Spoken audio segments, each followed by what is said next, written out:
Si ces esprits-là sortent, il faut que tu pries convenablement. Prie que les esprits-là sortent de ton corps. Commence à prier maintenant. Les esprits de famille qui s'attaquent à la miséricorde, au nom de Jésus-Christ, sortez de ma vie. Sortez de ma vie. Prie l'éternel, prie l'éternel. Oui. Parle. Parle.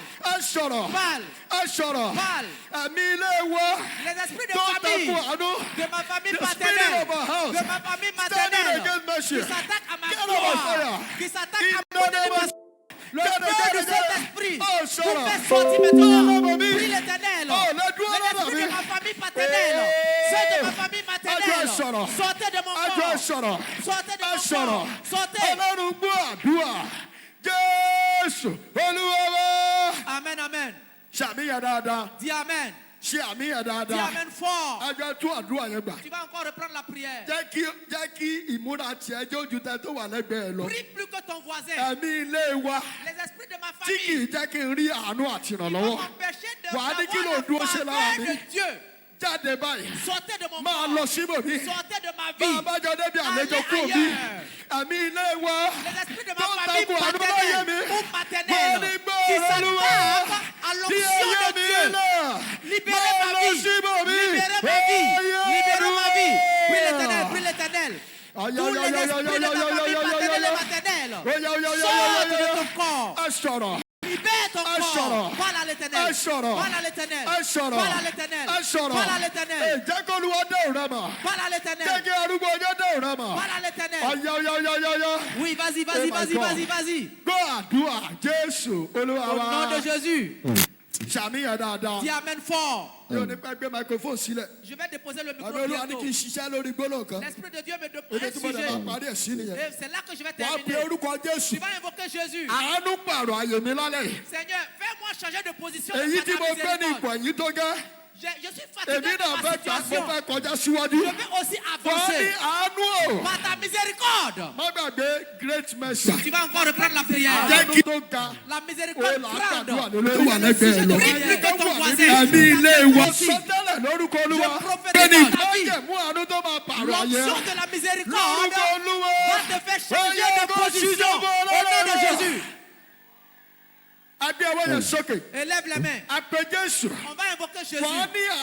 Tu vas dire l'onction de la miséricorde. Change ma situation. Je suis fatigué de ma situation. Prends-moi sur ta miséricorde. Je veux avancer. Écoutez bien. Écoutez bien. S'il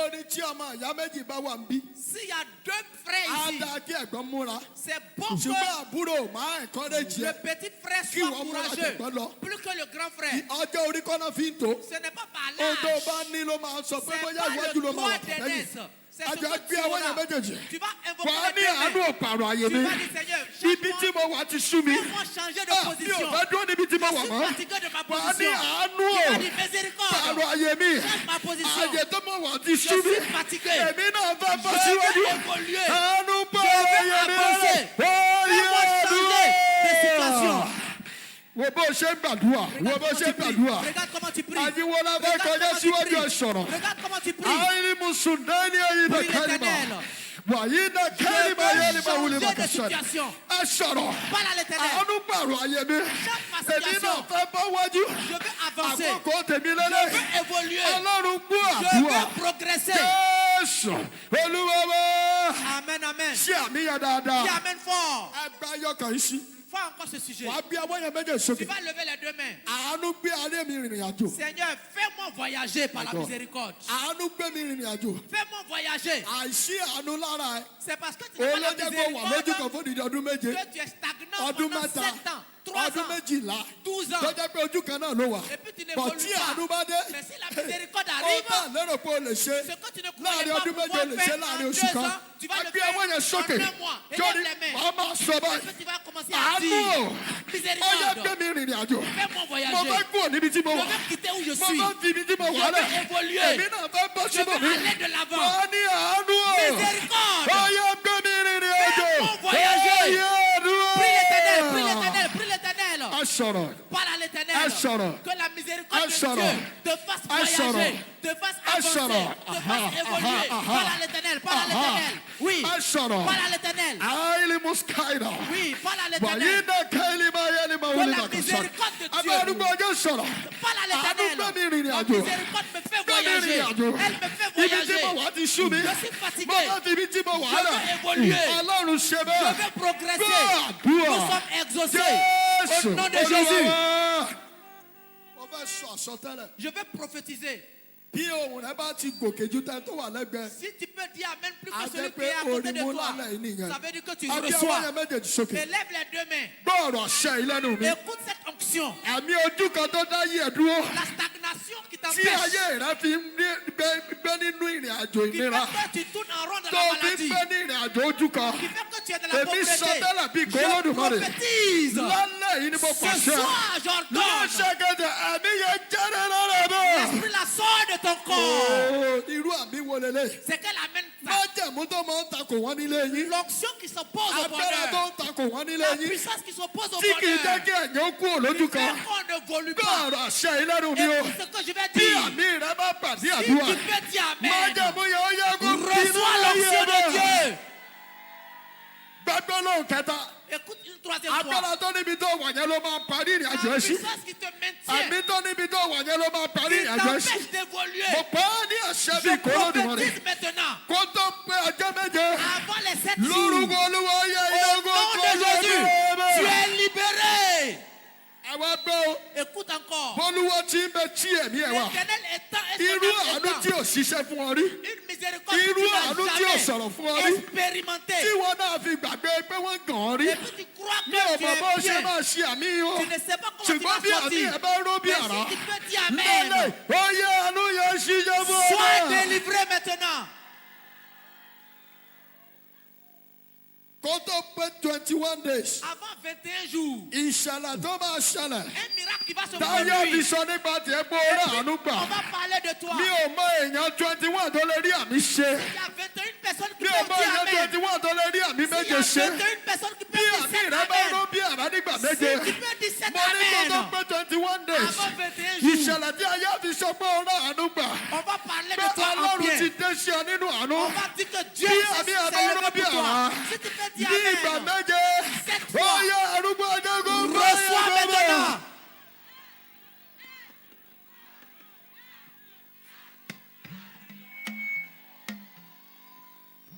Alléluia. Chez nous, est-ce qu'on est content? Oya a fait que Alléluia méje. On va chanter cet Alléluia. Are you ready? Est-ce que vous êtes prêts? 1, 2, go! 3.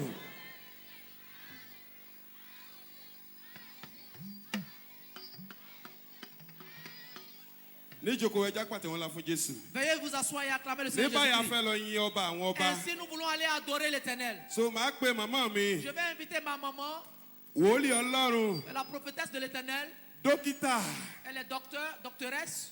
Elle est évangéliste dans la louange.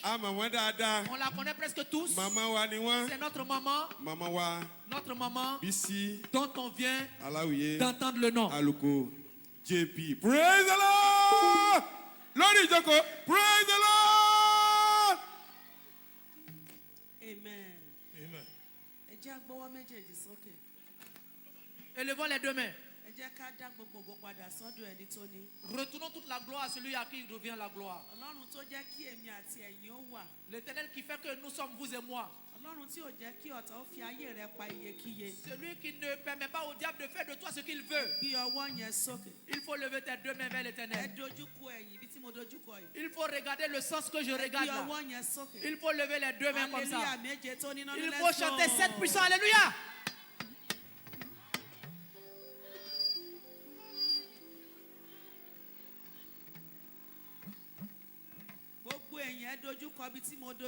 Tout le monde regarde dans le sens que je regarde. Il faut lever les deux mains. Cette chante d'Alléluia.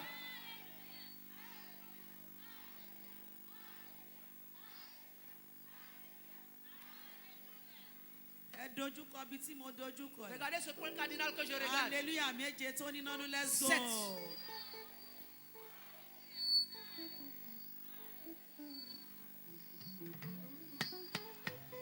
Gbogbo ènìyàn dojúkọ bí hallelujah méje tó ní nánú, let's go.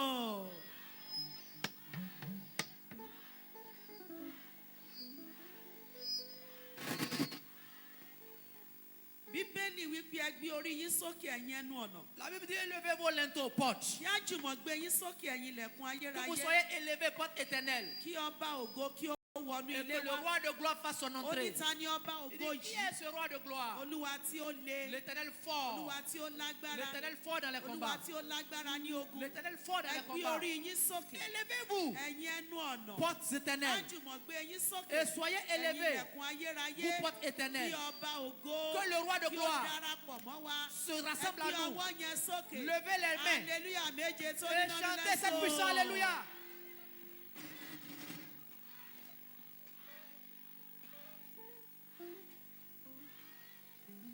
Amen. Amen. Ẹ fò sókè ẹ pariwo go go go go go go. Sautez, sautez, sautez et rendez toute la gloire à Dieu.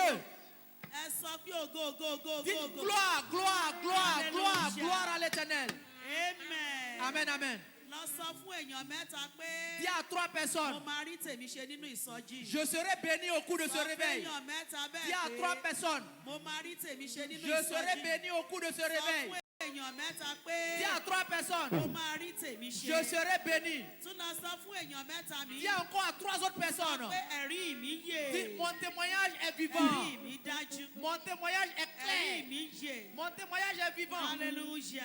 Amen, amen. Ẹ pàtẹ́wọ́ fún Est-ce qu'on Jésù. peut acclamer le Seigneur Jésus-Christ? Mo kí wa pé a kú lé o. Et je vous dis bonjour. A kú ọjọ́ mẹ́ta. Et je vous salue au nom du Seigneur. Àlàáfíà ni. Est-ce que vous êtes en paix en Côte Ẹrẹ́rìn d'Ivoire? ẹrẹ́rìn. Riez. Lọ́rẹ́rìn sẹ́yìn mẹ́ta. Je veux que tu ris, que tu souris avec 3 personnes. Lọ́dún tó ń bọ̀. Amen. Amen, amen. Mo kí gbogbo àwọn bàbá wa.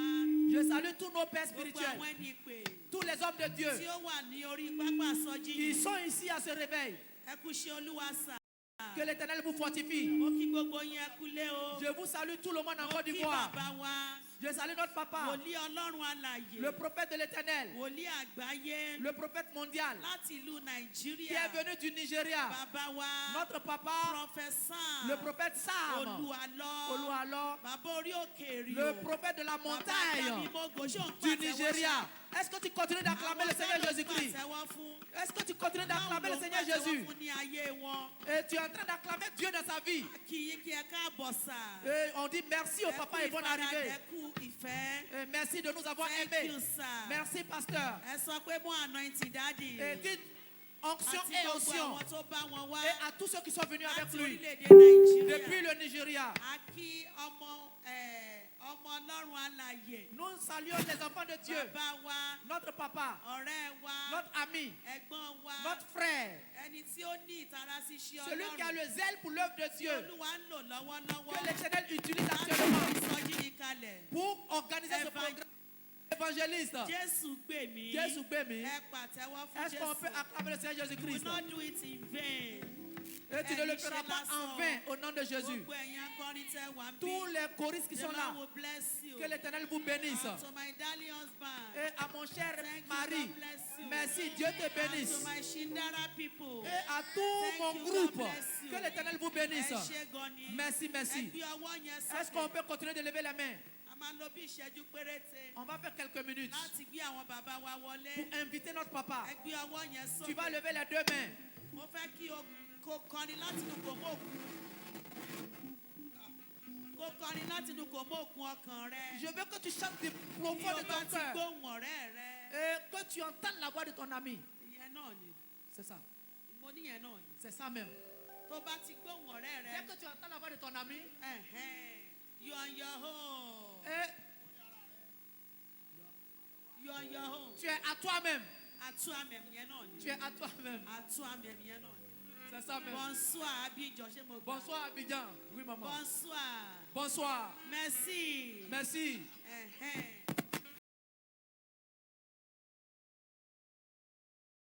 Amen. Amen, amen. Ẹ gbé ọwọ́ yẹn sókè. Lève les mains. Ẹ̀yin lẹ ṣe yìí. Ẹ̀yin lẹ ṣe yìí o. Ayérayé Ọlọ́run ìyanu. Ẹ̀yin lẹ ṣe yìí o.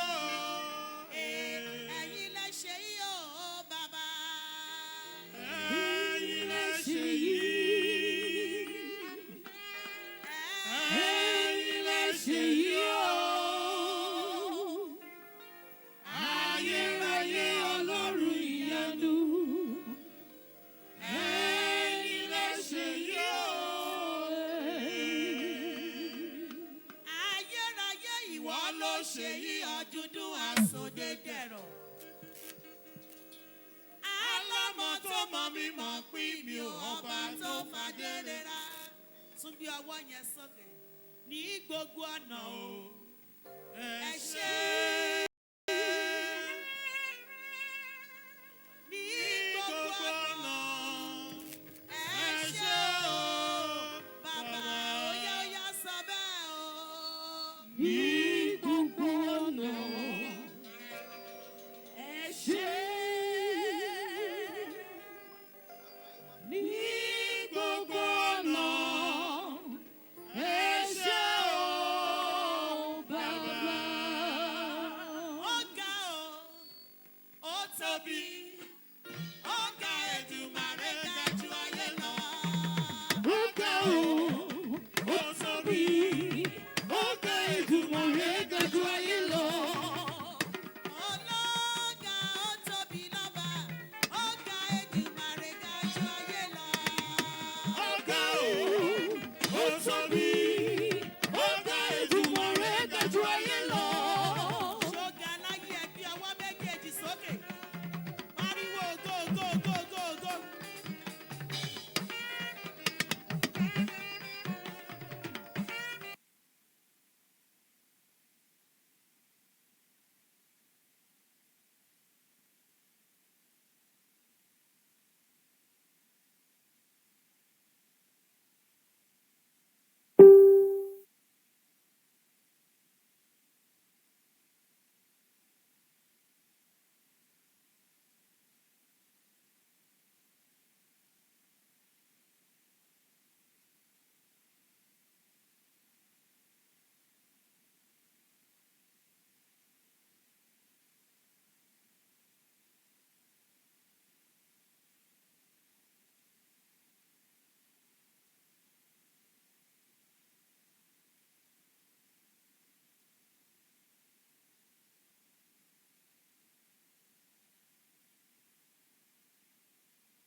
Bàbá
wàá dá mi lóhùn sọ bẹ́ẹ̀.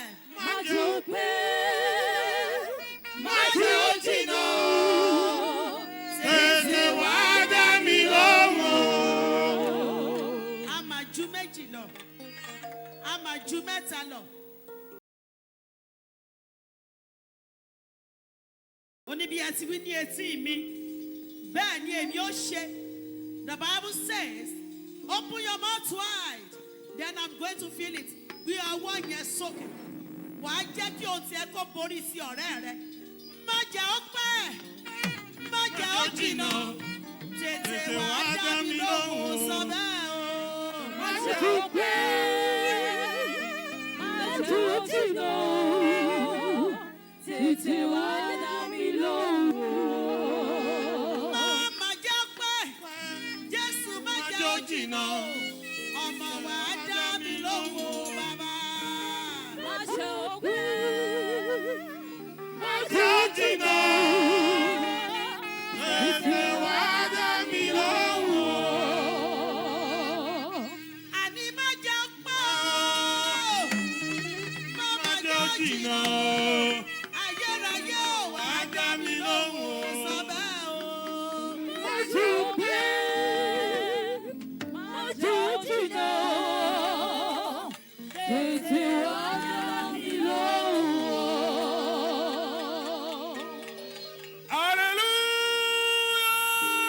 Hallelujah! Hallelujah, tèmi ó ṣe ló ń gbé hallelujah tí yín mi. Hallelujah! Amen. Amen. Ibi à ń lọ náà ládé yìí. On est là où on va. Màá fi àkókò yìí, Je vais ici màá fi pé bàbá wa, inviter notre papa, onísọjí àgbáyé. le revivaliste.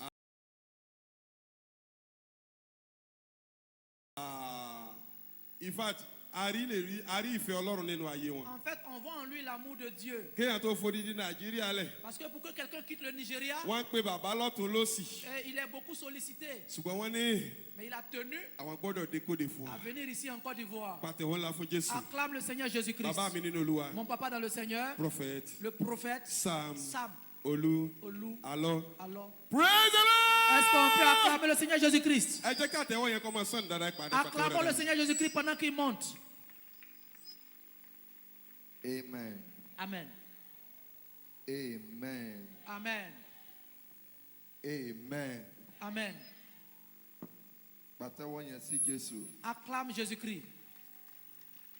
Torí tó bá jẹ́ pé mi lẹ pàtẹ́wọ́ fún, Parce que s'il s'agit que vous m'acclamiez, ó ti pọ̀jù fún mi. ce serait trop pour moi. Ṣùgbọ́n fún ọba àwọn ọba, Mais pour le roi des rois, olúwa àwọn olúwa, le Seigneur des seigneurs, ẹkùn ọkọ Fáráò, et le lion de la tribu de Juda, ẹni tí ó rìn nínú iná, celui qui a marché dans le feu, ẹni tí ó sọ̀rọ̀ nínú àrá, celui qui a parlé dans le tonnerre, ẹni tí ó dá ìjì dúró, celui qui a arrêté la tempête, ẹni tó sọ orí ẹrú di ọba, celui qui fait de l'esclave le roi, Ọlọ́run tí ó wo ìsun ẹ̀jẹ̀ ọdún 12, celui qui a guéri l'écoulement de 12 ans, Ọlọ́run tí ó ṣiṣẹ́ agbára ní Bethsaida, celui qui a fait l'œuvre miraculeuse de Bethesda, Ọlọ́run májẹ̀mú, le Dieu de l'alliance, Ọlọ́run ìpè orí le caterpillar, Dieu de l'appel du caterpillar, Ọlọ́run àpọ́sù ayọ̀ Dieu babalá, de l'apôtre, ní abẹ́ ẹni tí èmi ti rà àánú sous gbà. lequel j'ai été Pàtẹ́wọ́ appelé. yẹn sí ọba Il àwọn faut ọba dáadáa. acclamer le roi des rois comme il se doit. Mo kọ́kọ́ sọ gbólóhùn àkọ́kọ́ Je yìí. veux dire quelque chose rapidement. Tí a bá rí ogun tó wí pé S'il y a un groupe qui òun dit fẹ́ máa fi àkókò rẹ̀ ṣòfò, qu'ils vont te perdre le temps, mo sọ bí ọmọ májẹ̀mú je tó rà àánú gbà. parle comme quelqu'un ayant reçu la grâce. Ogun yẹn máa bá iná jáde Ils lára sont ẹ̀. vaincus au nom de Jésus.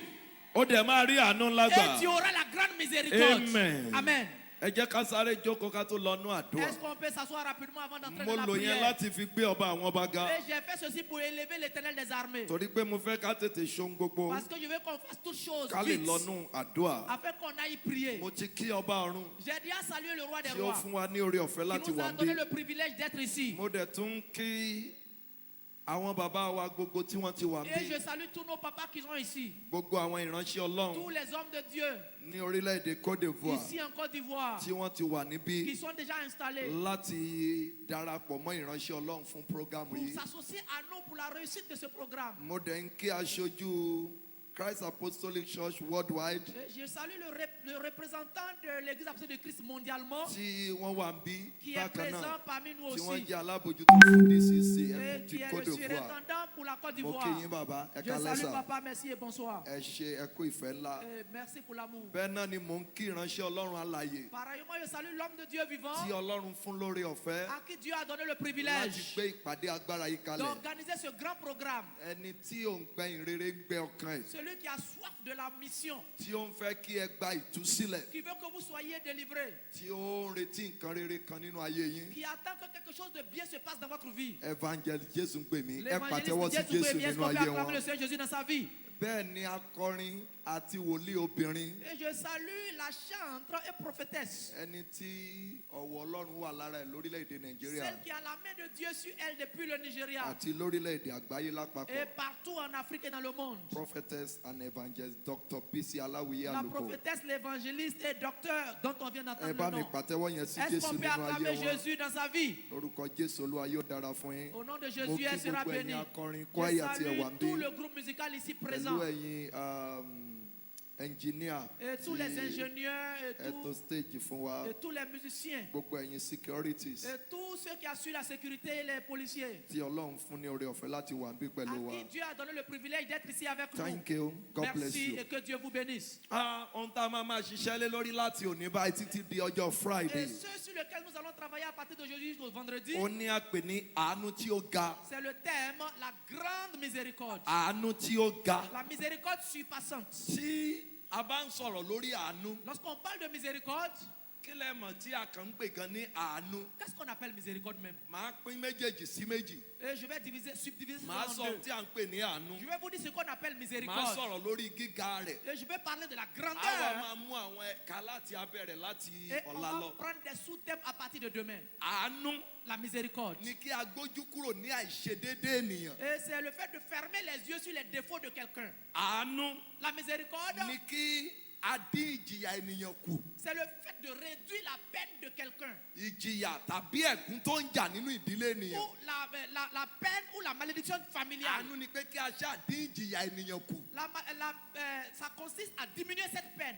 Ohun tí a sì wá ń pè ní àánú Et la miséricorde ici, tó bá dé sínú ayé ènìyàn. si ça vient dans ta vie, Olúwa ò ní wo ìgbé ayé àtijọ́ tó ti gbé. Dieu ne verra pas ta vie antérieure. Kò ní wo ẹ̀ṣẹ̀ rẹ mọ́. Il ne tiendra pas compte de tes péchés. N tá à ń pè ní àánú C'est ce nìyẹn. qu'on appelle miséricorde. Àánú kò ní í ṣe pẹ̀lú language. La miséricorde n'a rien à voir avec la langue. Pé mo jẹ́ Côte d'Ivoire Que tàbí je Abidjan. suis ivoirien ou bété. Tí Ọlọ́run bá fẹ́ ṣàánú fún ọ, Si Dieu veut te faire kò miséricorde, ní ya ọmọ orílẹ̀-èdè yìí sọ́tọ̀. il ne tiendra pas compte de ta nationalité. Tí àánú bá dé, Si la miséricorde kò arrive, ní í ṣe pé ìwọ ò kì í ṣe ọmọ ìlú yìí. on ne dira pas que tu n'es pas ivoirien. Pé o wá ṣiṣẹ́ ń bì. On ne dira pas que tu es O lè étranger. jẹ́ ọmọ Ghana. Tu peux être ghanéen. O lè jẹ́ Egypt. Tu peux être égyptien. O lè jẹ́ Tu Israel. peux être israélite. Tí àánú bá dé, Mais lorsque la miséricorde arrive, jẹ́ o mọ̀ pé ó lè dára fún ọjọ́ ọmọ tá a bí nínú ìlú est-ce yìí que tu gan. sais que tu peux être plus béni qu'un ivoirien Ohun de tí à ń naissance? pè ní àánú nìyẹn. C'est ce qu'on appelle la Àánú miséricorde. kò ní í ṣe pẹ̀lú ìlú ẹ̀. La miséricorde ne fait pas acception de Àánú personne. kò ní í ṣe pẹ̀lú ilé tó ti Elle jáde. ne fait pas acception de famille. Ohun tí àánú bá ṣiṣẹ́ La papọ̀ miséricorde marche avec quoi? ni pé ṣe ká dín ìjìyà ènìyàn kù. La miséricorde consiste à réduire ta Kí a wá peine bojú àánú tó ènìyàn. et à te regarder avec un œil de Now, pitié. gíga tó wá wà ń bẹ̀ Et la grandeur ni là-dedans, ohun tí wọ́n wà lẹ́tọ̀ọ́ sí. c'est ce que tu ne mérites pas. Tírètí ẹ ti pin nípa Ce ẹ̀. que tu as perdu Màá espoir. bá yín sọ̀rọ̀, màá dẹ̀ gbàdúrà fún Je yín. vais vous parler aujourd'hui et je vais prier pour vous. Ohun tí èèyàn ò lẹ́tọ̀ọ́ sí Ce à quoi qu'on ne mérite pas tí a fún ènìyàn et qu'on nous a donné. ni ohun tí a tún pè ní Et àánú. c'est ce qu'on appelle aussi la Ohun miséricorde. tó lẹ́tọ̀ọ́ sí Quelque chose qu'on ne tí mérite ò yẹ pas. kó rí gbà. Ce qui est immérité. A máa ń pè ní àánú. On peut aussi l'appeler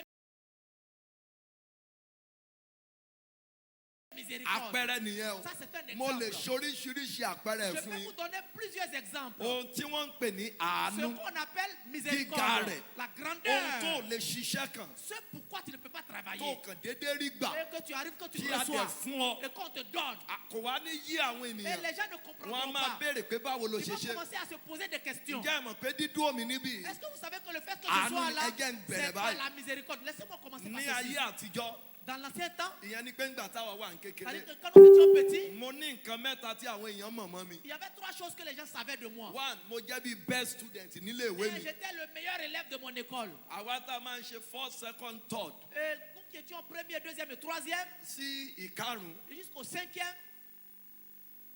gbogbo wa bẹ̀rẹ̀ dáadáa. nous avions tous bien bọ̀ commencé. ní nàìjíríà Mais au Nigeria, èmi cross dé SS1. moi je suis allé jusqu'en seconde. ibi tí ogun ilé wa ọmọ ẹ̀gbọ́n dádì mi ni mo fún ní báírò mi nínú exam hall. Et vous savez, j'ai donné mon bic en salle d'examen à mon cousin. mo fẹ́ kẹ́ mọ táyé mí ni Je o. veux que vous compreniez la vie. mo fẹ́ kẹ́ mọ tí áfíríkà ń Je ṣe. veux que vous sachiez ce qu'on appelle so l'Afrique. inú mi dùn pé áfíríkà nìyí Je báyìí. suis content que nous soyons tous ẹ lè africains. gbàdúrà bí ara Vous áfíríkà. allez prier comme des Africains. mo fún ọmọ ẹ̀gbọ́n dádì mi J'ai donné le stylo à mon ní cousin. báírò. Mon stylo. mi ò lè padà wọlé ìwé mọ́. Je n'ai pas pu retourner à l'école. ibẹ̀ náà jẹ́ ń parí ìrìn Et àjò c'est en mi sí. seconde que j'ai terminé mes études. ìkejì La deuxième chose, sórí ọwọ́ méjèèjì tí mo mú dání. les 2 mains que tu vois là, mes 2 kò mains, sélè tí mi ò lè fi gbá table tennis. je peux jouer au tennis mo de máa table. represent Je représentais odidi state. mon état. ṣùgbọ́n nígbà tí ogun dé Mais lorsque les problèmes sont arrivés, agbára kan gbé mi. il y a une puissance qui m'a soulevé. èmi tó yẹ kí n lọ fún olympic kan. Moi qui devais aller aux Jeux Olympiques. mi ò mọ ogun tó gbé mi láti Je ne sais pas quel problème m'a bèbè poussé àti lọ sílùú òyìnbó. pour aller en Europe. Hein. ó dá mi padà sí village Ça wa m'a retourné au village. kí n lọ máa já ráìsì ń Et bẹ̀. j'ai commencé à èmi cultiver tó le yẹ kí riz. n dìràwọ̀ Moi qui àgbáyé. devais être une mo máa star. fẹ́ kẹ́ ẹ gbàdúrà. Je veux que vous priez. Hein. èmi fẹ́ kẹ́ ẹ lórí ọ̀fẹ́ kékeré kẹ́ ẹ Je ṣílò. veux pas que vous utilisiez mal ce privilège que vous avez. ogun áfíríkà burú púpọ̀. Les problèmes en Afrique sont multiples. sọ máa wo pé torí pé bóyá o wà nílùú yìí. Ne regarde pas le fait que tu èyí sois máa en sọ Côte fún ọ pé d'Ivoire. kò sí orílẹ̀-èdè tí mi ò ti fẹ́ lè wọ̀ báyìí. Je peux vous dire que je suis presque arrivé dans tous les mo pays. máa fẹ́ kẹ́ ẹ gbàdúrà bí ẹni Mais tí je veux que vous ó priez jẹ́ ẹ̀jẹ̀ áfíríkà. comme quelqu'un qui est africain. now ṣe wá rí àwọn èèyàn mẹ́ta ẹ má gbàgbé lórí àánú tó ga ni mò ń Et sọ. n'oubliez pas la grandeur de la miséricorde. àwọn tí ogun ò jẹ́ kán stop school. Et il y a des gens qui n'ont pas, qui ont pu continuer les études. ìkan graduate tán. Il y a un parmi nous 3 qui a réussi, qui est sorti des Au études. SAF. Il a servi. ọjọ́ tó parí service Le jour où il a fini son service, tó fẹ́ wọ ìlú báyìí où il voulait rentrer au village, mọ́tò gbàdánù la voiture l'a cogné. ó dẹ̀ kú. Et il est mort. ẹ tún wá wò kan tó máa ń ṣe second. Regardez celui qui était toujours deuxième. ó kù díẹ̀ kó ṣe wàhálà láyé Il ìgbà voulait tiẹ̀. faire le bac en ó son temps. sick ìyá ẹ̀ ta gbogbo nǹkan tó Il ní. est tombé malade, sa maman a tout perdu. nígbà tí ilé lọ tán tí everything tán Lorsque sa maman a vendu tout ce qu'elle avait, ọmọ yìí pàpà kú. il est mort dans la maladie. now èmi Et moi, tí wọ́n stop mi láti má lè lọ léèwé ils mọ́. ont arrêté depuis la classe èmi de lélẹ̀ tí mò ń seconde. sọ̀rọ̀ níbí C'est lónìí. moi qui vous parle aujourd'hui. ibẹ̀ yẹn gan kọ́ ni mò ń lọ sí. C'est pas là que je veux en eléyìí venir. tí mo wá ń lọ ń bẹ̀ mi C'est ò que ní je lè veux sọ vous ìtàn dire. ayé mi fún Je yín ne lálẹ́ vais yìí. pas me raconter l'histoire de ma nítorí mo vie. fẹ́ kẹ́ gbàdúrà. Parce que je veux que vous bọ̀ mo ń priez. sọ̀rọ̀ àánú tó ga. Mais je parle de la grandeur de la miséricorde. àánú tó ga rèé o. La grande miséricorde, c'est ceci. nílùú mi Dans mon village, tọ́ọ̀gì ni mí ní kékeré padà. quand j'étais petit, j'étais têtu. nígbà tán jẹ́ kí n lè ṣe bí ènìyàn mọ́. Parce qu'ils m'ont empêché d'évoluer. wọ́n jẹ́ ń lé lọ Ils skul m'ont mọ́. empêché d'aller à mo l'école. wá ń bá àwọn ìpátá èèyàn Donc àwọn j'ai tọ́ọ̀gì commencé èèyàn. à marcher avec les voyous. àwa jọ ń rìn kiri. J'étais devenu voyou. wọ́n sọ fún ìyá tó bí mi Ils ont dit à ma maman pé ìyá mi ò bí ọmọ. que ma maman n'a pas pé fait enfant. ó rọmọ bí o. Tu n'as pas fait enfant, hein? wọ́n fi mí bú ìyá tó Ils bí ont mi. commencé à insulter ma ṣùgbọ́n maman. nígbà tí ọ̀run ṣí Mais lorsque les cieux se sont ibi tán ti fi ouverts, mí bú ìyá. là où ils ont insulté ma maman, mo kọ́ ilé ọ̀sẹ̀ mẹ́ta j'ai construit une maison en 3 semaines. fún ìyá tán ní kò bí ọmọ Pour láyé. la maman à qui ils ont dit tu n'as pas fait enfant. bàbá àti ìyá mi tán ní sọ̀rètínù. Mon papa et ma maman qui avaient perdu ọjọ́ kan espoir. ṣoṣo En un mo jour, fún ìyá àti bàbá mi ní kọ́kọ́rọ́ j'ai mọ́tò. donné une clé Èmi de ta- mon mo ń de sọ̀rọ̀ voiture àánú à tó ma ga. maman et à mon papa. Je ṣùgbọ́n parle àánú de tó la ga yẹn grande rèé o. miséricorde. Voilà mi ceci. ò lọ skul o. Je ne suis pas allé à l'école. mi ò lọ ilé ìwé. Je ne suis pas allé à l'université. iṣẹ́ tí mo kọ́ Mais ce que j'ai appris, wọ́n tún dá mi dúró mbẹ̀. on m'a empêché de faire le kò métier. sírú iṣẹ́ tí mi ò lè ṣe. Je peux tout faire comme ṣùgbọ́n métier. agbára kan gbé mi Mais dání. il y a une puissance qui bọ̀ me nígbà tí maintenait. Jésù tó jẹ́ olórí Lorsque aláàánú Jésus, le tí miséricordieux, ó est wọnú ayé arrivé, mi wá lorsqu'il est rentré dans ma vie, mo gbàgbé ìbànújẹ́. j'ai oublié le malheur. àánú ó wà La mí rí. miséricorde m'a retrouvé. àánú gbé ẹ̀gàn mi. La miséricorde a avalé àsọtẹ́lẹ̀ l'opprobre. àkọ́kọ́ rèé. La première prophétie. gbogbo ẹ̀yin tí ẹ̀gàn wà lára yín. Tous qui avaient l'opprobre, gbogbo ẹ̀yin tí ogun ń jà. vous qui avez les problèmes, gbogbo ẹ̀yin tí ìjì ń jà. qui avez les tumultes, mo sọ lórúkọ ọlọ́run je Ísírẹ́lì. prie au nom de Dieu d'Israël, ìjì máa dákẹ́ lórí yín lálẹ́ yìí. tumulte cesse. mo ní ìjì máa dákẹ́ lórí Je yín. dis que ça va cesser. àánú tí ó ga. La grande ẹ miséricorde. jókòó à ń lọ nú àdúrà. Asseyez-vous, on va prier après. àánú La miséricorde. Kò ní í ṣe pẹ̀lú iye ọdún tó ti lò nílùú yìí. N'a rien à voir avec le nombre d'années que tu as fait à O Abidjan. ti lè sọ owó dànù. Tu peux avoir perdu l'argent. Ẹ jẹ́ n ṣàpẹẹrẹ fún yín. Laissez-moi vous donner un exemple. Ní Nàìjíríà, Au Nigeria, ẹni tó yẹ kó ṣe gọ́vnà celui qui doit être gouverneur, nígbà ayé gọ́vnà Ambode autant d'un gouverneur à Lagos quelque tó fẹ́ part, ṣe primary. qui devait faire les Ọ̀rẹ́ mi primaires. kan mú wá sọ́dọ̀ mi lórí òkè. Ils sont venus avec lui pour prier chez moi. Wọ́n ní prophet, wọ́n ní ẹ gbàdúrà fún. On est prophète, il faut prier pour ce Wọ́n monsieur. ní olówó máa ràn yín lọ́wọ́. Il a l'argent, il va Mo t'aider. fẹ́ sọ̀rọ̀ àánú tó ga Je fún vais yín ni vous o. parler de la grande Kí n miséricorde. tó máa mú yín lọ nú Bíbélì. Avant d'entrer dans la Bible, Kẹ́ ẹ lè mọ̀ bẹ́ẹ̀ ṣe pour que vous gbàdúrà. compreniez comment vous devez Kó o má prier. bàa ṣe oore ọ̀fẹ́ ọjọ́ márùn-ún yìí lò. Pas que tu échoues pendant les 5 jours. Ibi tá a ti ń gbàdúrà. Lorsqu'on priait, Olúwa, Dieu, kí ló wí nítorí ọ̀rọ̀ qu'est-ce ọkùnrin? que tu dis par rapport à ce monsieur? Olúwa sọ pé ọmọ Dieu dit, fils, kò lè débì kankan o. il ne peut pas arriver quelque part. Ogun gbé ayé ẹ̀ dání. Les problèmes l'ont englouti. Ẹ̀gún ilé wọn ti gba gbogbo ohun tó yẹ kó ń jẹ àánú. Ẹ̀gún ti ká àánú kúrò lórí La wọn. malédiction familiale Kò a síbi déjà kankan tó lè arraché wọ̀. la miséricorde. Mo dá ìran Il wọn ne bí peut adarí. pas. Mo dá ìran wọn bí adarí. Ils ont été créés pour diriger. Ṣùgbọ́n kò Mais lè dé òkè. il ne peut pas arriver devant. Ṣé mo wá rí ẹni tó wá yìí? Il dit, celui qui est venu là, hein, Mi ò mọ̀ bóyá ó wà lóṣèlú kò sí je lóṣèlú ne sais o. pas s'il est politicien ou pas, Ṣùgbọ́n mo pààrọ̀ nǹkan fún lónìí. mais je lui donne quelque chose aujourd'hui. Mo wá ní ọ̀gá. Et puis j'ai dit, mais Ohun tí mo Seigneur, gbọ́ leléyìí. voilà ce que j'ai entendu. Ó Hein. ní my prophet, Il dit, mon prophète, I'm not a politician. je ne suis pas politicien. Mi ò lé kò sí wọn lé pin kó kàn mí. On ne peut pas me Mo donner ní des postes. ohun Olúwa tí mo Je dis, gbọ́ mais ni. voilà ce que Dieu m'a dit. Mo ní ọ̀gá. Je dis, mon Ó frère, gbàgbọ́ o. que tu Ó crois gbàgbọ́. ou pas, Mo ní bí Olúwa bá rán mi. si l'Éternel m'a envoyé, Tí mo dẹ̀ dúró sójú et ọ̀nà ẹ̀. que je suis sur son Mo chemin, ní nígbà tí ó bá máa pín ọdún kan sí àkókò dans yìí. un an, Ibi tó lérò pé ó lè là wọ̀. où tu ne croyais pas rentrer, Láàánú àti sún ọwọ́ la bẹ̀. miséricorde va te Ẹ̀yin permettre èèyàn là-bas. Ọlọ́run. Enfant de Dieu, Kò ju 6 months. en 6 mois, Ìjọba torí ẹ̀ yí padà. à cause de lui, il y a eu un A changement de lò gouvernement. ní state. On A lò ní state. on n'a pas utilisé au niveau de l'État. Federal ló ti ń Il darí. est allé au niveau fédéral. Ní tí àánú ń ṣiṣẹ́ rẹ̀. Ça, c'est la Tí miséricorde. bá ti wọ́n bọ̀ ní. Wòlíì mi. Et lorsqu'il arrive, il dit, Áńgẹ́lì mon máa ń èmi prophète, kọ́ ni mo ṣí il dit, ọ̀gá. ce n'est pas moi qui l'ai fait. Àánú ló wá orí. C'est la miséricorde qui t'a Àánú tó ga la localisé. fi hàn fún ọ. La grandeur de la Àánú kò miséricorde. ní ṣe pé bóyá o mọṣẹ́ kan ṣe. La miséricorde n'a rien à voir avec le métier que tu Tàbí sais pé o faire. mọṣẹ́ kan ṣe. Ou le métier que tu sais Tí pas àánú faire. bá ti dé. Si la miséricorde Ìjọba arrive, máa change. il y aura un changement de Tí àánú régime. bá ti dé. Si la miséricorde arrive, Ẹ̀gún máa fò lọ.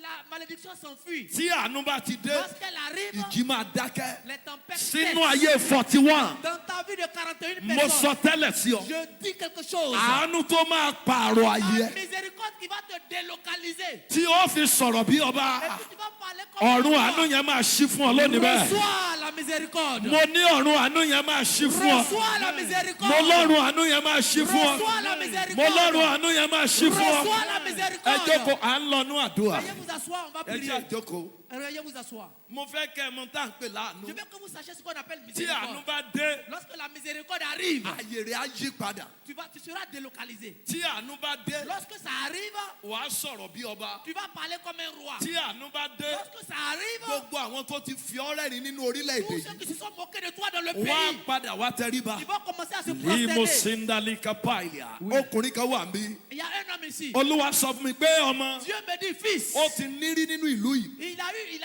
il a déjà été béni. Ṣùgbọ́n nǹkan ò jọra mọ́ Mais lọ́wọ́ ça ẹ̀. ne va plus chez lui. Olúwa pé lónìí mo fẹ́ dá ìgbà padà fún. Aujourd'hui, il te ramène dans ce Kí que ó tu tó avais pé eu. 21 days. Avant 21 Mo jours, sọ bí ọmọ je májẹ̀mú. parle comme l'enfant de Ìwọ yẹn l'alliance. ti nírírí owó gidi rí Tu nínú as yìí. déjà eu l'argent dans ce pays. Ṣùgbọ́n ogun ti gbowó Mais yẹn lọ. aujourd'hui, tout est fini. Láàárín òní sí 21 Dans days. 21 jours, Ọ̀nà tuntun máa ṣí fún ọ padà. Dieu te trace un nouveau Ibi tí mo chemin. lọ rèé o. Voilà où je veux Ẹ venir. jókòó, ẹ jẹ́ mú lẹ́sìn jáde. Veuillez vous asseoir et allons dans la Nínú ìwé Bible. Númérì. Dans le livre de Nombre. Númérì chapter 14. Chapitre 14. Numbers 14, Nombre 14. 18 and 19. Numbers 14, 18 and 19. Olùpamọ́ra Yes. àti ẹni tí ó pọ̀ ní àánú ni Olúwa. Olùpamọ́, ẹ máa wo nǹkan olùpamọ́ra àti ẹni tí ó pọ̀ ní àánú ni Olúwa. Yes. Tí ń dárí ẹ̀ṣẹ̀ àti ìrékọjá jì. Ọlọ́run yìí ó máa ń dá orí ẹ̀ṣẹ̀ àti ìrékọjá ó máa ń dárí rẹ̀ jì. Yes. Àti bí ó ti wù kí ó rí. Bí ó ti wù kí ó rí. Tí kì í jẹ́ kí ẹlẹ́bi lọ láì jìyà. Ọlọ́run kì í jẹ́ kí ẹlẹ́bi lọ láì jìyà ẹ máa fọkàn gbé lọ. L'Éternel Yes. est lent à la colère et riche en bonté. Neil, you will read your own. I will let you know when it is time. A máa Yes. Ìran kẹta. Àti ìran kẹrin. Yes. Èmi bẹ̀ ọ́ ẹni tó mọ Olúwa ló ń sọ̀rọ̀ ń bẹ̀ yẹn o. A fẹ́ bẹ̀ wọ́n máa ń bẹ̀ Olúwa fún àánú tó ga ni o. On demande pardon à Dieu pour avoir la grande Ẹ miséricorde. fẹ́ bẹ̀ Ọlọ́run láàrin ọjọ́ bíi mẹ́ta sí mẹ́rin tó kù. 3 à 4 jours, vous allez demander pardon à Dieu. Olúwa èmi bẹ̀ ọ́. Yes. Wòlíì ló dúró níwájú wọn. Le prophète se tient devant eux. Tí ó jẹ́ agbẹnusọ. Il est le porte-parole. Pé tó bá jẹ́ pé ẹ̀ṣẹ̀ àwọn èèyàn yìí ló pọ̀. Il dit Seigneur, si c'est leur péché qui est aussi Tí wọ́n grand, lè ṣe mọ́. et qui va faire qu'ils ne vont pas avoir la miséricorde, qui va faire qu'ils ne vont pas avoir la miséricorde, Tó bá jẹ́ ẹ̀ṣẹ̀ wọn ni. si c'est leur péché, Olúwa èmi bẹ̀ ọ́. Seigneur, je t'en prie, Dárí ẹ̀ṣẹ̀ àwọn èèyàn yìí jì. pardonne leur péché. Yes. Bá mi kà díẹ̀ sí. Yára. Dárí ẹ̀ṣẹ̀ àwọn èèyàn wọ̀nyí jì. Dárí ẹ̀ṣẹ̀ àwọn èèyàn wọ̀nyí jì. Gẹ́gẹ́ bí títóbi àánú rẹ. Gẹ́gẹ́ bí títóbi àánú rẹ ṣe rí báyìí. Kò sí bí ẹ̀ṣẹ̀ rẹ ṣe tó láyé. Quelle que soit la grandeur de ton péché, Tí Olúwa kò lè dárí ẹ̀ṣẹ̀ rẹ jì Dieu ọ́. peut te pardonner. Kò sírú ẹ̀ṣẹ̀ tí ìyá ẹ lè ṣẹ̀. Quels que soient les péchés de ta Tí mère, Olúwa ò lè dárí jì. Dieu peut pardonner. Dárí ẹ̀ṣẹ̀ àwọn èèyàn wọ̀nyí jì. Pardonne le péché Yes. du peuple. Àti bí ìwọ ti ń dáríjì àwọn ènìyàn yìí. Àti bí ìwọ ti ń dárí jì àwọn ènìyàn Láti wọ̀nyí. Íjíbítì títí di ìsinsìnyí. Láti Íjíbítì títí di it means Ça yes. veut dire, Láti Íjíbítì wá lọ́lọ́run ti máa ń ṣiṣẹ́ ìdáríjì. c'est depuis l'Égypte que Dieu pardonne. Olúwa máa ń yọ́nú sí àwọn ènìyàn ẹ̀. Dieu regarde avec faveur son Ó peuple. máa ń ṣàánú fún àwọn tiẹ̀. Dieu fait miséricorde à son peuple. Láti Íjíbítì wá. Depuis l'Égypte. So ó dẹ̀ ń ṣe láti gbà yẹn Et il le faisait títí di depuis òní. jusqu'à aujourd'hui. Now mo ní nǹkan 20 tẹ́mi mímọ́ ní kí n sọ̀rọ̀ lé Il lórí. y a 20 choses sur lesquelles de cette Bọ̀ activité máa je pín parle. títí dọjọ́ tá a máa parí Mais je vais program mi. partager jusqu'à ce qu'on finisse le programme. Number 1. Première chose, Àánú tó ga la grande miséricorde. a máa mú ẹ̀ṣẹ̀ kúrò. Elle pardonne le péché. A sì máa mú ìdáríjì wá. Elle ôte le péché et conduit au pardon. Ní tẹ́ àánú tó ga túmọ̀ sí Ça, nìyẹn o. c'est ce que la grande Ìkejì, miséricorde fait. Deux, àánú tó ga la grande miséricorde, a máa mú kí ènìyàn rí ìṣoore Ọlọ́run elle fait que l'on voit les bienfaits de Dieu. tí ènìyàn kò lẹ́tọ̀ọ́ sí. Les bienfaits immérités. Ohun tó lẹ́tọ̀ọ́ sí. Ce que tu ne mérites pas. Àánú tó ga máa gbà fún ọ. La grande miséricorde te Ẹ permet de jẹ́ n l'avoir. ṣàpẹẹrẹ kan fún yín. Laissez-moi vous donner un exemple. 2014 En 2014, mo wà ní Amẹ́ríkà. j'étais aux États-Unis. Wọ́n ń pè bìkan ní College of Aviation ní Georgia Le collège de l'aviation en Géorgie, ní US. aux États-Unis. Ọ̀rẹ́ mi kan ọmọ Ìgbò ni. J'ai un ami Ibo Ó wá jẹ́ lecturer ńbẹ̀. et il est enseignant là-bas. Mo kàn wà ní ọ́fíìsì ẹ̀. J'étais dans son bureau. Mo ní pásọ̀. Je dis, pasteur, Mo rí i pé wọ́n sáàkì ẹ̀. j'ai vu qu'on t'a chassé. Mo rí i pé wọ́n kọ ìwé àwọn mẹ́fà ló máa ń sáyìn ìwé nínú ìgbìmọ̀ méje tó wà ní College of Aviation. Il y a 6 personnes qui sont dans le comité supérieur qui signent les documents. Mo ní so wọ́n ti dá yín dúró nínú ẹ̀mí o. Donc ils t'ont déjà arrêté He spirituellement. said, my prophet, èmi nìkan ni mo wà ń bì.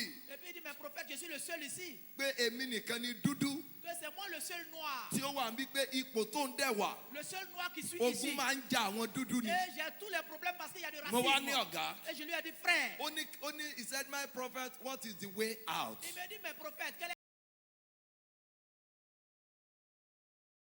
la solution?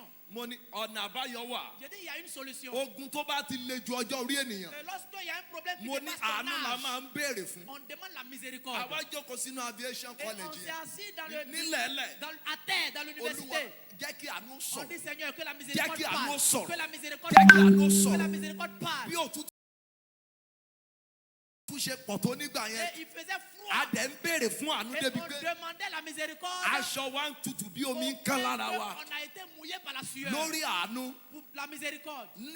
láàrin bíi 4 to 3 hours tá à ń gbàdúrà yẹn. En 3 à 4 heures de prière, Òyìnbó kan wá jọ ká ó dẹ̀ dé. il a un chef blanc qui est He arrivé. said, Mike, Il dit, Mike, pé ẹ̀mí kan balẹ̀ òun. il y a un esprit qui m'a pris. Pé wọ́n ti parọ́ mọ́ ẹ. On a menti sur Pé toi. òun nìkan ni last person On dit que je suis tó le máa dernier confirm sack qui letter. doit confirmer ta lettre de renvoi de licenciement.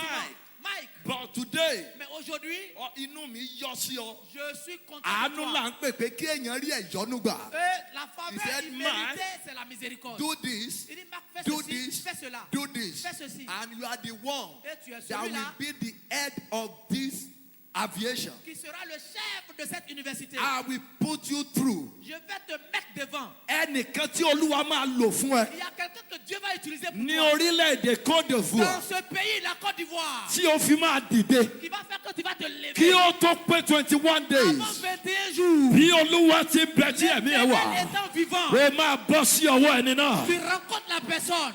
Ẹ jókòó. Veuillez vous asseoir. Ó dẹ̀ ń sọkún. He said, my prophet. Il dit, mon prophète. What's the meaning of this? Qu'est-ce que ça veut dire? Mo ní ọ̀gá. Je lui ai dit, Ìwọ frère, ò mọ bí Ọlọ́run ti tó ni. tu ne sais pas la Mo grandeur ní de Dieu. ìgbàgbọ́ rẹ Ta foi. ló mú kí wọ́n pàdé wòlíì. Avec que tu as croisé un prophète. Ibi tó ń lọ ò jìnnà. Tu pars pas loin. Torí pé ò tí ì pàdé wòlíì tí a rán sí ọ ni. C'est parce que tu n'as pas encore Ọjọ́ croisé tó un bá ti prophète. pàdé ẹni ìpè tí a rán Le sí jour ọ. où tu croises ton prophète Tí gbàgbọ́ rẹ dẹ̀rọ̀ mọ́. et que tu as la foi, Ọjọ́ yẹn làyípadà máa dé bá ọ. ce jour-là, tu auras un changement radical. Wọ́n dẹ̀ fa gbogbo méèlì yẹn wọ́n delete ẹ̀. Et ils ont effacé tous les Wọ́n wá kọ ìmí. d'accusations. Et Ah. ils ont écrit. Àwa ṣíwé ogun kan àwọn tó ṣíwé ogun kan. Et ils se sont rappelés à mal de ceux Listen to de me. ceux qui étaient à la base Tí de son àánú bá problème. dé. Si la miséricorde arrive, A máa pa ìwé ogun rẹ dé. on va fermer ton À livre ṣíwé tuntun. de problème. Ẹnìkan wà ń bí On va lálẹ́ yìí. ouvrir un autre livre. Il y a Ìwé quelqu'un ogun ici. tí a ṣílẹ̀ fún ẹ. Le livre de problème qu'ils ont ouvert. Àánú máa pa ìwé ogun dé. La miséricorde ferme ce livre. A dẹ̀ máa ṣíwé tuntun fún ọ. Et on va ouvrir un nouveau livre. Ohun pour tó toi. ń pè ní àánú tó ga nìyẹn o. C'est ça la Ẹ grande jókòó. miséricorde. Veuillez vous Máa asseoir. pe àdúrà bíi mẹ́ta torí mi ìfẹ́ ká Je pẹ́. vais donner un sujet de prière. Je vais Máa pas pe conclure. Je vais àwọnú donner. ẹ̀ máa lọ. On va aller Ẹ prier jẹ́ fún yín maintenant. lẹ́yọ kan sí i. Laissez-moi vous donner un autre passage. Àánú ńlá La grande miséricorde. tàbí àánú tó ga. Ou la grandeur. A máa wá àyè tàbí ipò gíga Elle cherche une bonne position fún ènìyàn. pour celui. Àyè, Une bonne position. ipò, Une bonne, un ibi bon tó statut lérò. où tu ne croyais pas Àánú arriver. tó ga wà fún ọ. La grande miséricorde Èyí tá t'envoie a fẹ́ sọ là-bas. ọmọ lálẹ́ yìí C'est nìyẹn. là qu'on va s'arrêter ce Bọ̀ká soir. tó lọ bẹ̀ yẹn. Mais avant d'y aller, Ẹ lè rí ní tí mò ń sọ nínú First King. un roi. First King chapter 3. Un roi chapitre 3. First King chapter 3 Un roi chapitre 3. verse 6. Verset 6. Ìkẹta tí mo sọ lọ́ọ̀kan. Second Chronicles chapter 1 verse 8. Ṣé ẹ ti rí yẹn? 2 Chroniques 1:8. Solomoni wí pé iṣẹ́ rí báyìí o ti ṣoore ńlá fún ìránṣẹ́ rẹ Dávidi bàbá mi gẹ́gẹ́ bí ó ti rìn níwájú rẹ̀ ní òtítọ́. àti ní òdodo.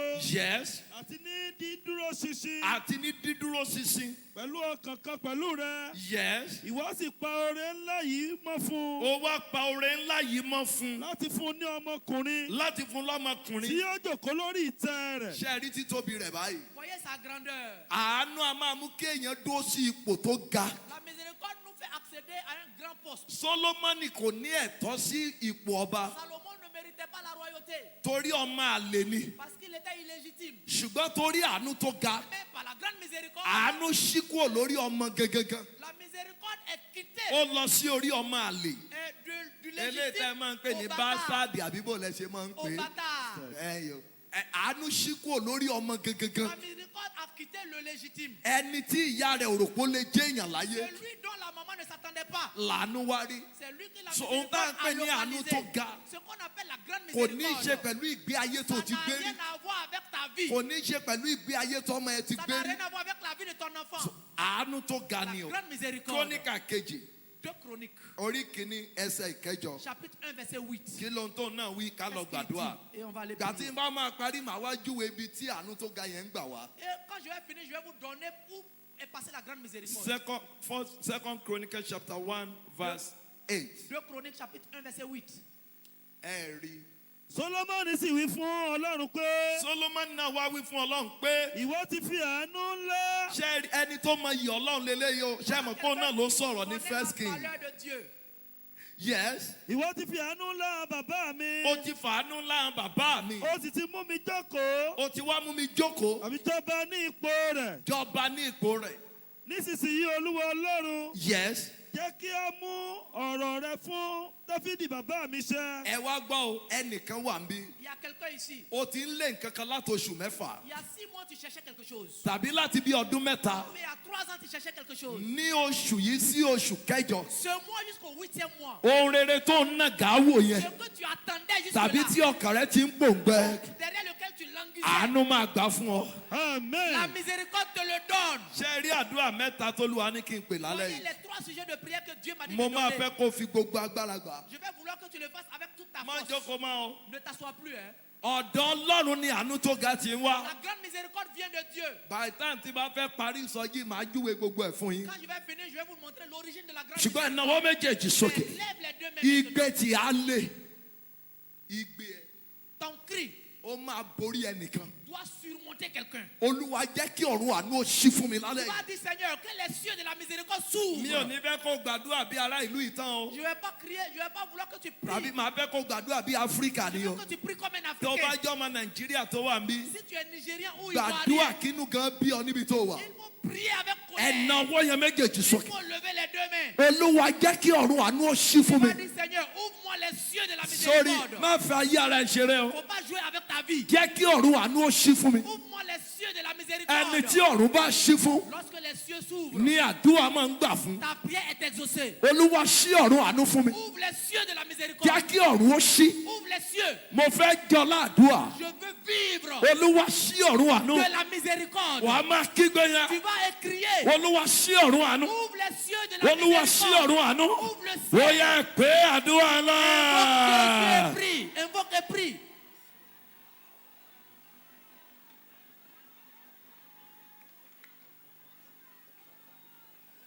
Bàbá Père, jẹ́ kí ọ̀run àánú ó ṣí. que les cieux s'ouvrent. ṣí ọ̀run àánú fún mi. Ouvre les cieux de ṣí miséricorde. ọ̀run àánú fún mi. Ouvre les cieux de Dúà miséricorde. dúà. Nous sommes Ní exaucés. orúkọ Jésù Au nom de Kristi. Jésus. Olúwa wa. Ṣí àmì dáadáa. Amen. Hey. Ẹ̀mí Olúwa sọ mi pé ẹnìkan wà níbí. L'Esprit de Dieu me dit qu'il y a quelqu'un ici. Wọn kì í dàgbà ní ilé wọn. Dans ta famille, on ne vieillit pas.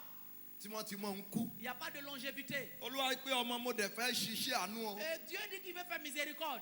Mi ti dé o, mo kàn ti ń bọ̀ díẹ̀, mo ti ń Et bùtù il ni. commence à venir un peu. Un peu. Nawọ́ méjèèjì sókè. Lève les deux Mo mains. fẹ́ kó pariwo. Je veux que tu cries. Ìgbéró ẹ̀ṣẹ̀ ẹ̀ṣẹ̀ tó ń ké nílé wa. Seigneur, la vengeance qui crie dans notre Tí kì famille, í jẹ́ ká ṣàánú fún wa. qui fait qu'il n'y a pas de miséricorde. Olúwa nítorí àdúrà yìí. Seigneur, à cause de ce programme, Nítorí àánú ẹ̀ tó à ga. cause de la grande Olúwa miséricorde, dáwọ́ ẹ̀ dúró. il faut arrêter cela. Ìgbéró ẹ̀ṣẹ̀ ẹ̀ṣẹ̀ Le cri de tí guerre ó ń kọ́ qui crie contre nous, ní ilé wa, dans ma famille, ní ìran wa. dans ma génération, Olúwa dáwọ́ ẹ̀ il dúró. faut l'arrêter maintenant. Olúwa dáwọ́ ẹ̀ Il dúró. faut l'arrêter maintenant. Igbe alẹ́ Le cri, ju ti ẹni tó dúró tì il ọ́. faut crier comme celui qui a côté de Ìgbéró toi. ẹ̀ṣẹ̀ Seigneur, le cri de tí ó ń vengeance kọ́ dans ma famille, nílé wa. dans ma famille, Olúwa dáwọ́ ẹ̀ dúró. faut l'arrêter Ó maintenant. yá àdúrà náà. Commence à prier, commence à prier. Ọlọ́run alààyè ìgboro ẹ̀san ẹ̀ṣẹ̀. Ó jẹ́ gbàdúrà, ó jẹ́ gbàdúrà. Olúwa Prier. dáwọ́ ẹ̀ dúró. Il faut prier. Every voice Bá Olúwa of sọ̀rọ̀. of Parle à past l'Éternel. mistakes over our family, over Bá my Olúwa life. sọ̀rọ̀. Lord, Parle à put an l'Éternel. end to it. Bá In the Olúwa mighty sọ̀rọ̀. name Parle à of l'Éternel. Jesus. Bá Olúwa Lord, put an sọ̀rọ̀. end to Parle à it. l'Éternel. Bá Olúwa sọ̀rọ̀. Parle à l'Éternel. Bá Olúwa sọ̀rọ̀. Parle à l'Éternel. Dúà dúà. Nous sommes exaucés. Jésù Olúwa wa. Amen. Hey.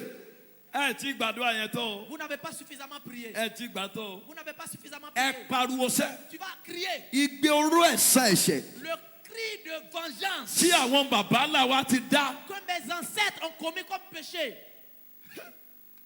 tó ti ọ̀run àánú mọ́ wa. qui nous a fermé la porte de la miséricorde. Olúwa ṣàánú fún mi lálẹ́ Seigneur, yìí. prends pitié ce Ẹ gbé soir. ojú yẹn sókè ọ̀run. Il faut lever les yeux vers le Ẹ ciel. máa wo ọba àwọn Il ọba faut látòkè. regarder le roi des rois.